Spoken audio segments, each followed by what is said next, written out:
Welcome back to Lessons in Leadership. Steve Adubato with my colleague Mary Gamba. Mary, let's tee this up. I went up to Villa Marie Claire, which is tied to Holy Name Medical Center.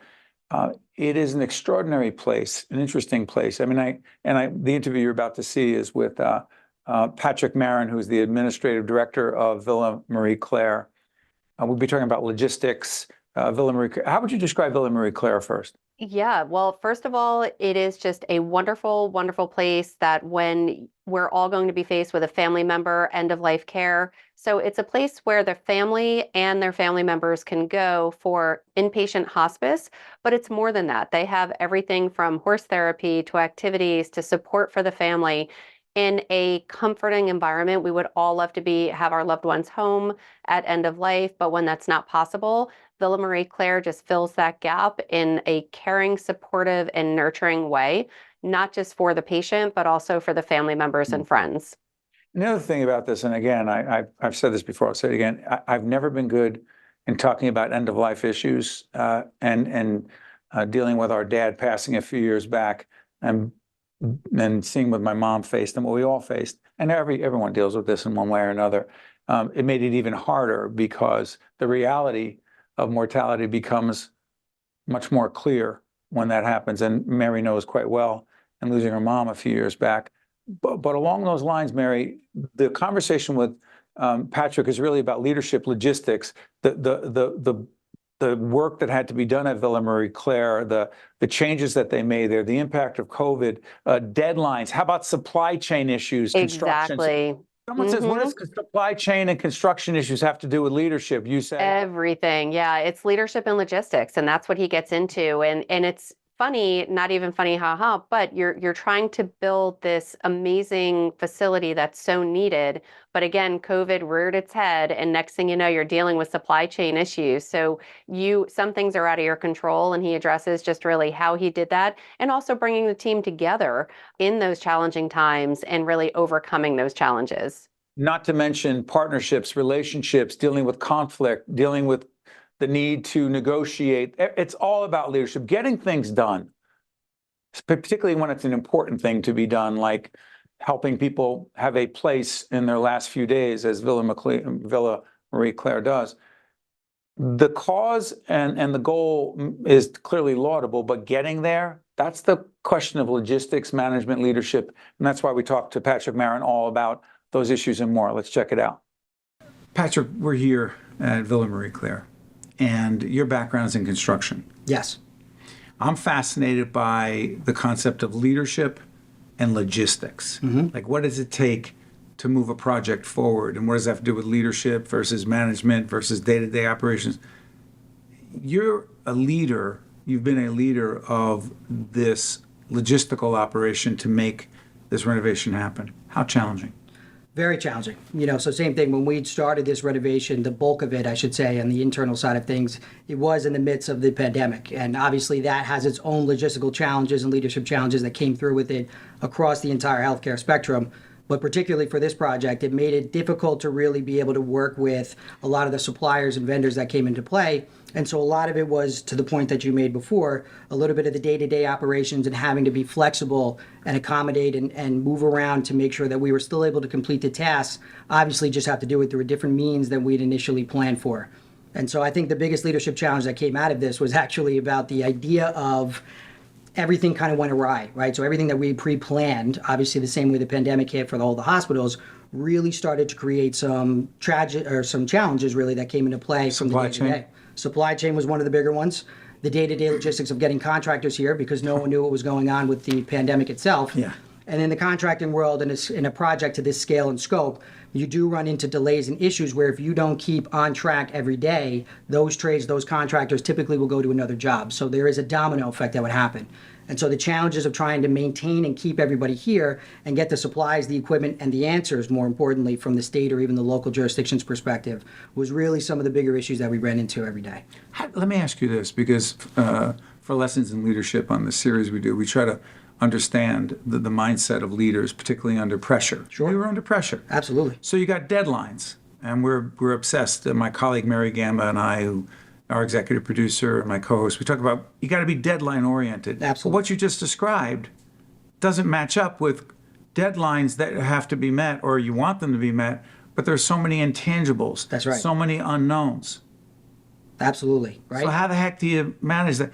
Does the deadline just get kicked, pushed? It does. So I think you have to use time really as a different scale when it comes to certain deadlines, right? Adapting to certain challenges day to day may mean that you don't hit today's deadline, but keeping the bigger picture in task with this was more important at the end of this, right? So where I lost time in the beginning from certain day-to-day challenges, we had to make up time by getting everybody here when it was appropriate to make sure that we were still able to hit deadlines.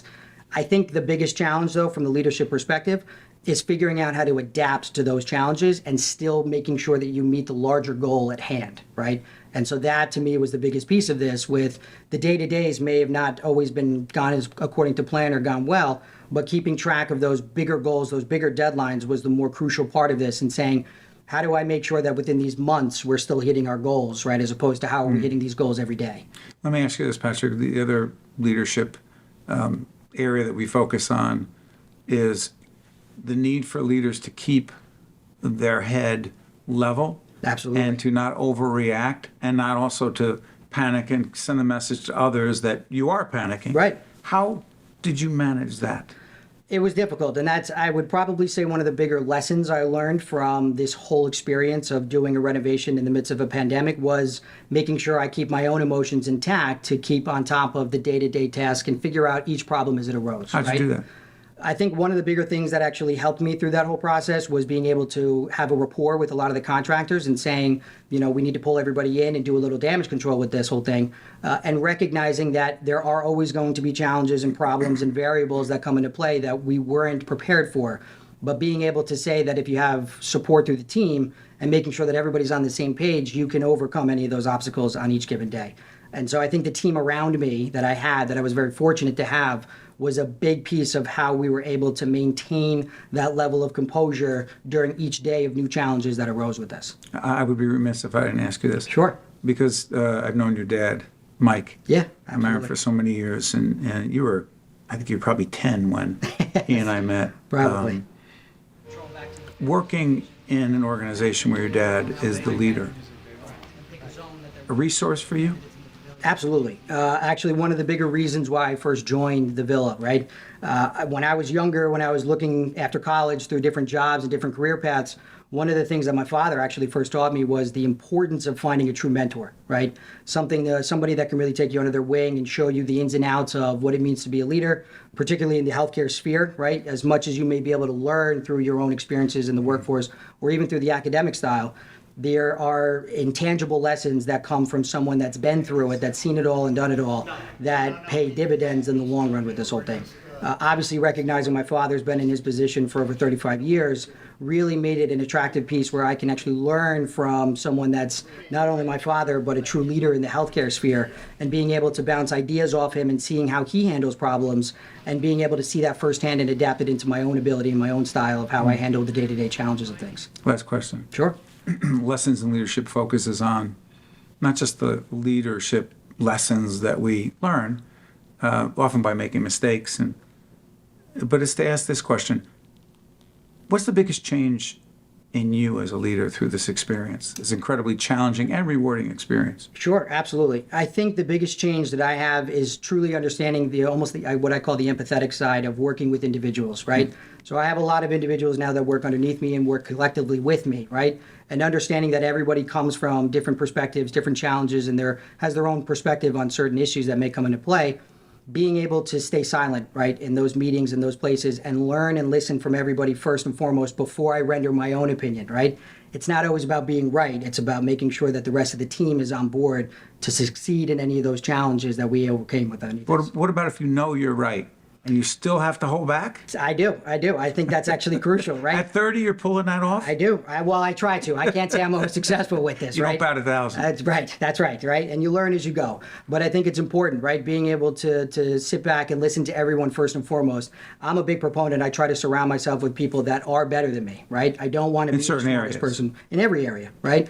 I want to surround myself with people that are more intelligent, more experienced, have a better know of what those day-to-day challenges are, because I believe that you can never stop learning when you have people like that, and then there is no real challenge that you can't overcome, right? If I'm the only person in the room that has the answer every time, what happens when I'm not in the room, per se, right? A true manager, a true leader in my book, right? And even with this institution, I always viewed my role as something that says, if I can disappear one day and this place continues to thrive and continues to succeed, right, then I've done my job, right? That's really what it comes down to. And it's a lesson I've learned from working with the trades, working with people that are more experienced and have those certain backgrounds that come into play, and being able to say, I'm not the smartest person in the room. I don't have every bit of experience, but I want to be able to listen to everyone first and foremost before we render a decision, because maybe there's an idea or perspective that I didn't think of before I knew that I was right, right? Thank you, Patrick. Absolutely.